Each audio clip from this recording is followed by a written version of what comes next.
Hello, class. We finally reached the very last slide. Let me back it up here. Here we are, the Gospel of Matthew, chapter 28.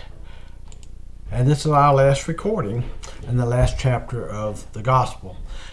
Look at verse 1. After the Sabbath, as it began to dawn toward the first day of the week, Mary Magdalene and the other Mary came to look at the grave.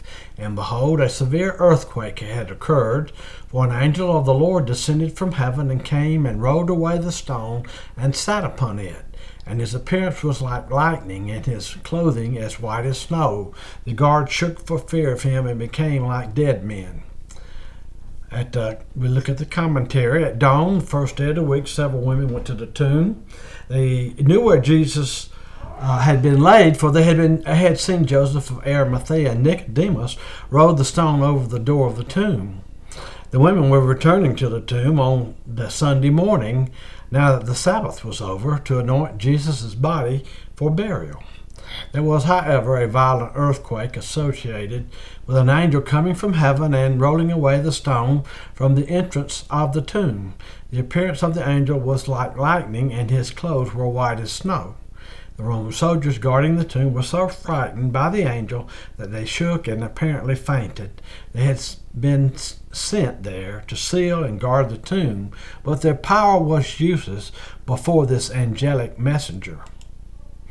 Now let's look at verse 5. The angel said to the women, "Do not be afraid, for I know that you are looking for Jesus who has been crucified. He is not here, for he has risen, just as he said. Come, see the place where he was lying. So quickly go and tell his disciples that he has risen from the dead, and behold, he is going ahead of you into Galilee. There you will see him. Behold, I have told you." And they left the tomb quickly with fear and great joy, and ran to report it to his disciples. Now we look at the commentary. The angel had a special message for the women. To them he announced the fact of the resurrection, for the one they sought was no longer there, but had risen just as he said he would. He had told them several times he would rise on the third day, and you can see those references in parentheses. One proof he had risen was the empty tomb. The women were encouraged to come and see the place where the Lord had been lying. Then the angel told them to go quickly and tell the disciples that he had risen from the dead and would be going ahead of them to Galilee, just as he said he would. They would see him there, and indeed they did. But these words did not preclude his appearing on other occasions, as he did later that day. The women obeyed the angel's instructions and hurried away to find the disciples and tell them the good news. Verse 9. And behold, Jesus met them and greeted them, and they came up and took hold of his feet and worshipped him. Then Jesus said to them, "Do not be afraid. Go and take word to my brethren to leave for Galilee, and there they will see me." Commentary. As the women were on their way to tell the disciples what had happened, suddenly Jesus met them. Hearing his greeting, they recognized him immediately, and they fell at his feet and worshipped him. By his appearance, Jesus alleviated their fears and repeated the same message the angel had previously given. "Do not be afraid. Go and take word to my brethren to leave for Galilee, and there they will see me."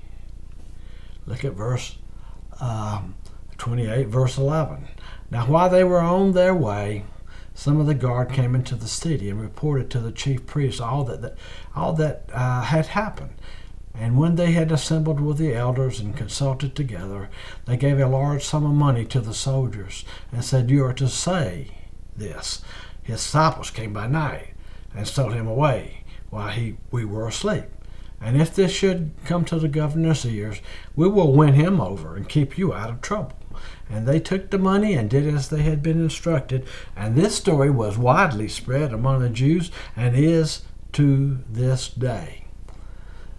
Look at the commentary. While the women were going to tell the good news to the disciples, some of the Roman guards that were guarding the tomb went into Jerusalem and reported to the chief priests what they had witnessed. Thus the chief priests conspired together with the elders to fabricate an explanation to counter the truth of the resurrection. The fabricated lie was that the disciples of Jesus had come during the night and stolen away the body of Jesus while the soldiers were asleep. Such a report would not have been well received by the officials, because a Roman soldier who fell asleep on duty would be put to death. The Jewish religious leaders realized this too, so they promised to make things right with the superiors. The soldiers took the money and all money that had been offered and did as they were instructed. And we come to verse 16. But the 11 disciples proceeded to Galilee, to the mountain which Jesus had designated. When they saw him, they worshipped him, but some were doubtful. And Jesus came up and spoke to them, saying, All authority has been given to me in heaven and on earth. Go therefore and make disciples of all the nations, baptizing them in the name of the Father and the Son and the Holy Spirit, teaching them to observe whatsoever I command you, and lo, I am with you always, even to the end of the age. We look at the commentary. Matthew records an appearance of the resurrected Lord with the disciples occurring sometime later in Galilee, where he had promised he would meet them at a mountain. When Jesus appeared, the disciples worshipped him, but some doubted, since he already appeared to them earlier and verified himself to them. They were not doubting the resurrection, probably some question as to whether this was truly Jesus.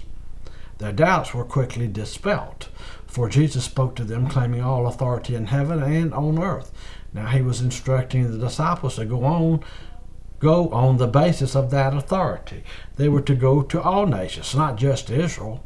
They were to make disciples by proclaiming the truth concerning Jesus. The hearers who believed were to be baptized in water in the name of the Father and the Son and the Holy Spirit. Those who responded were also to be taught the truths Jesus specifically communicated to the 11. And that completes this lecture and the study of all 28 chapters of the Gospel of Matthew.